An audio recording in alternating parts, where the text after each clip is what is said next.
Be ready. Start. Sir, you are aware that on every occasion and whenever the report of the Union Public Service Commission was debated in this House, we had the advice of this House, and I am very happy to point out that gradually, whatever difficulties there were in the way of the working between the Union Public Service Commission on the one hand and of the Government of India on the other hand have all been removed, and we have before us a report where they have clearly stated that there was no case in which the Commission's advice was not accepted by the government during the year under report. May I point out here that the general policy that the government have been following in this respect was to accept the Commission's advice whenever a reference had been made to them. Here we have a statutory body which has been called upon to carry out certain functions, and therefore the government are anxious to accept their views to the fullest extent, though what they do is naturally under the terms of the constitution to give advice that they tender to government.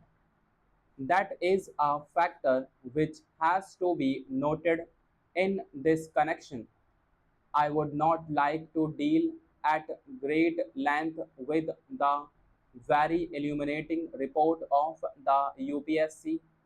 Their task has naturally been growing year after year, and I would point out for the information of the House that during the year under report they had examined candidates to the tune of 62,000. So many candidates had appeared at various examinations.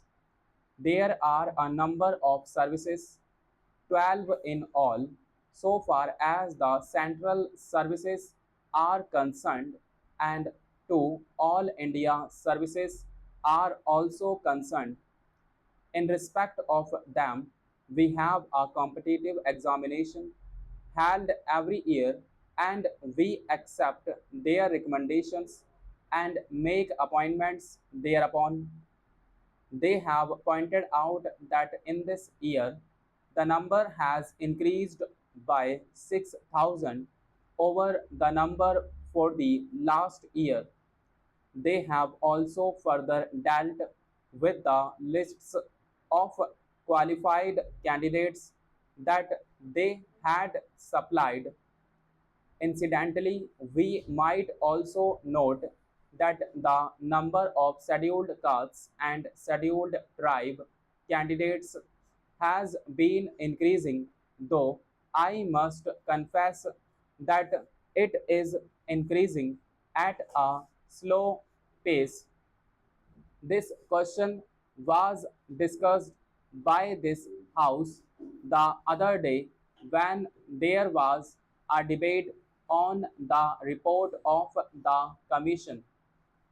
I might also point out, incidentally, in this connection, that the Government of India had requested and the Allahabad University has agreed to have tuition classes for intending candidates for these examinations. To a certain extent, their number has been rising.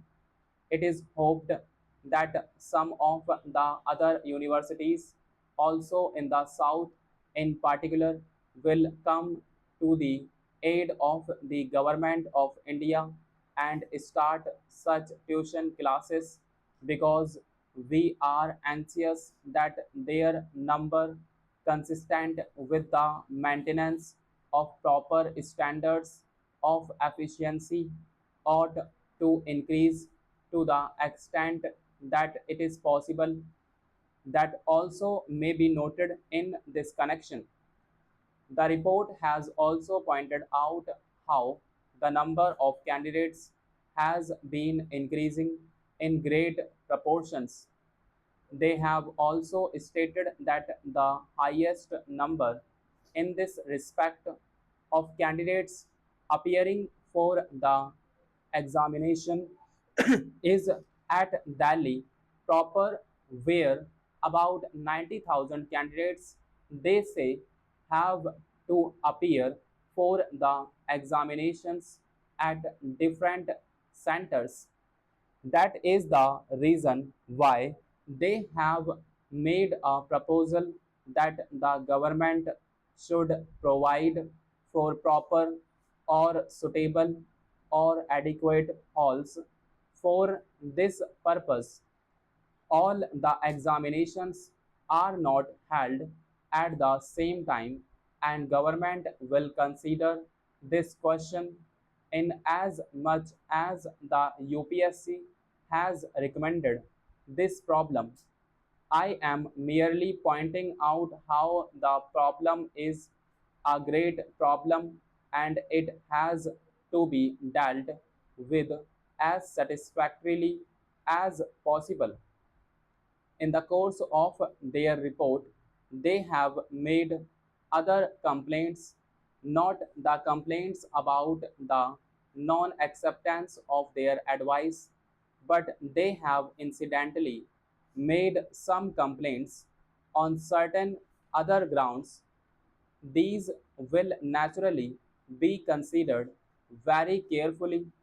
I may point out to this House that we are always anxious to make all possible attempts for the purpose of removing all complaints, because on that depends the efficiency of our services. The manner in which and the extent to which there is absolutely smooth working and relations between the UPSC on the one hand and the government of India on the other. To that extent, efficiency is bound to increase in the services. Therefore, these complaints that have been made by the UPSC in their latest report will always be examined, and I am quite confident that the House will agree that these complaints will receive due consideration. The complaints are, as I have stated, under various heads.